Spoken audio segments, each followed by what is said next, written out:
Good morning, dear chair, dear audience. I'd like to present my thesis and open this good morning with my topic, which is New Horizons for the Treatment of Urachal Cancer. So a little bit about the project. Urachal cancer is a rare and aggressive disease with less than 40% 5-year survival rates. There are a lot of available treatments for the systemic disease. However, these efficacies are very heterogeneous and quite moderate.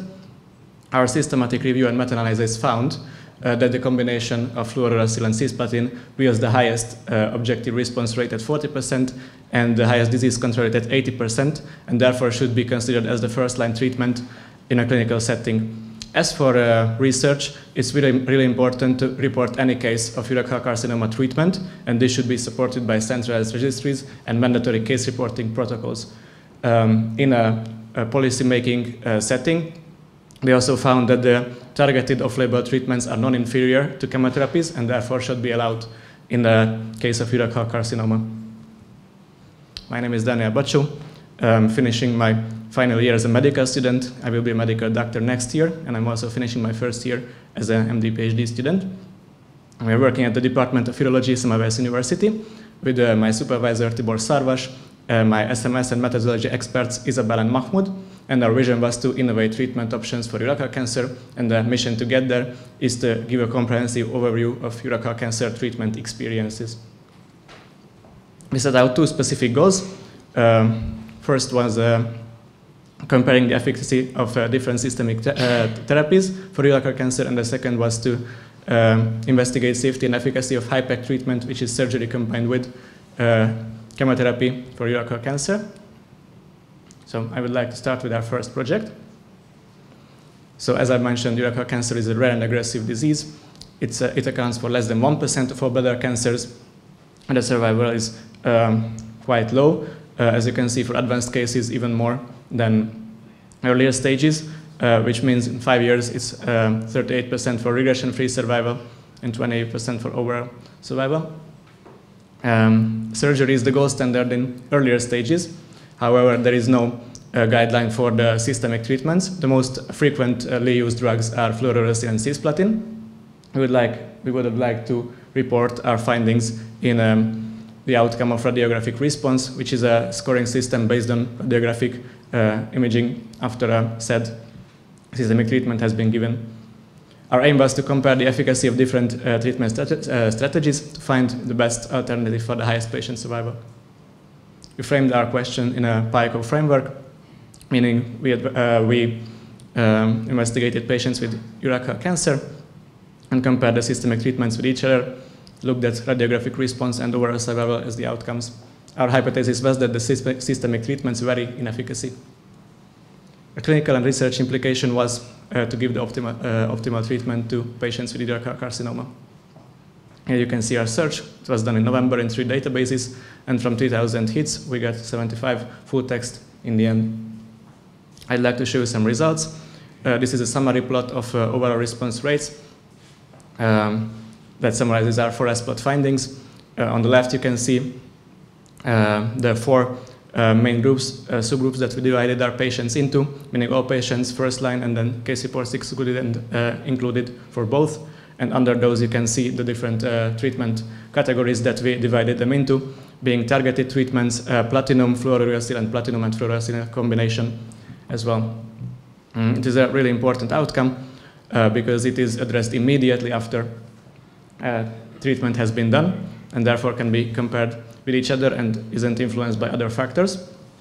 If you look at all patients only, we can see that the fluorouracil and fluorouracil plus platinum yielded the highest response rates, objective response rates, meaning around 38% or 42%, shown as 038 or 042 on this slide. If we go further into subgroups, from the combination plot, we can see that the 4-FOX treatment, however in small numbers, achieved the highest objective response rate out of this group, while in targeted therapy, we can see that the EGFR inhibitors as a whole showed a promising response rate, with a few success stories mentioned as Nectin-4 inhibitors and PARP inhibitors also. If you look at the disease control rate, as mentioned before, this is not only the disease getting better, but also the disease not getting worse, reported as an outcome. It's important to note that fluorouracil and platinum treatment yielded a really high disease control rate at 81%, which in a clinical setting can be really advantageous. And if we, again, further go into the subgroup categories, we can see that fluorouracil leucogemcis yielded almost a perfect disease control rate. And targeted therapies, antiogenic agents, achieved a similarly high endpoint. If we visualize our results a bit differently, from this bar chart, we can see different response categories on one bar with different colors, and then the different treatment categories are shown as the different bars. On the top, we can see which, as a pairwise analysis, which categories were significantly different from each other. And again, in the end, we can say that the combination from the chemotherapy was the best in a radiographic response setting. As on targeted therapies, we can say that antiogenic agents reach really high response rates. I would like to show you my manuscript status quick. It is finished with the writing, and the internal review is supposedly, we are going to send it in this week as a deadline, and the end of this week as a deadline. Here you can see the progress of our first project. Manuscript has been written, and we're waiting to send it in. Our second project is actually a brand new one, because our previous second project has been merged into our first project, and this will be investigating the prognostic factors and survival in urachal cancer. Background is partly the same. However, if you look at the survival statistics, if we see a number, the confidence interval, for example, in a median survival time is quite wide range, and we do not know which patients belong to which risk group, and it would be crucial to know this information because obviously a higher risk patient needs a more aggressive approach in treatment. And our aim with this study would be to investigate factors that worsen overall survival in patients with urachal cancer. We framed our question in a PEO manner with patients, again, with urachal cancer, the exposure being the risk factors, such as the ones mentioned on the slide, and our main outcome would be overall survival and progression-free survival. And our hypothesis is that risk factors negatively impact the survival in patients with urachal cancer. Clinical and research implication is the same, to give the optimal treatment to these patients. Search key is the same as for the first project. However, different articles were selected. 34 full texts will be eligible in our final analysis. This is our second project progress. We will be starting the data extraction soon. In summary, we would like to end these two projects. First one being the September of this year, and the second one in March of next year, maybe a bit earlier if we are lucky with that. And I'd like to close my presentation with a quote from Johann Wolfgang von Goethe: "Doubt can only be removed by action." Thank you for your kind attention. Thank you very much, Dániel. Great work. I'm happy about your success. I just got a question that you're able to subdivide your cohort according to molecular profiling, I mean like frequent mutation like TP53, or do you have any information about that?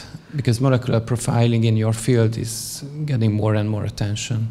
Yes, we've been discussing it at the start when we started the project. However, there was not much information on it, mainly case reports. As usual. Yes, but we did include a large part for it in the discussion of the manuscript part, meaning that it needs further investigation, and there could be a potential aspect that we look at when we treat these patients. Yeah, exactly. You know, the best answer is that it needs further investigation, as usual. Okay, thank you. Anyone more questions from the audience? Or from, okay. Congrats for your very perfectly presentation. I have just one question. That's the patients give the chemotherapy. That was a neoadjuvant or adjuvant chemotherapy? Well, we only included neoadjuvant chemotherapy and then systemic. Adjuvant chemotherapy we excluded because after surgical treatment, it was that was hard the to second question. The surgical. Okay, thank you so much.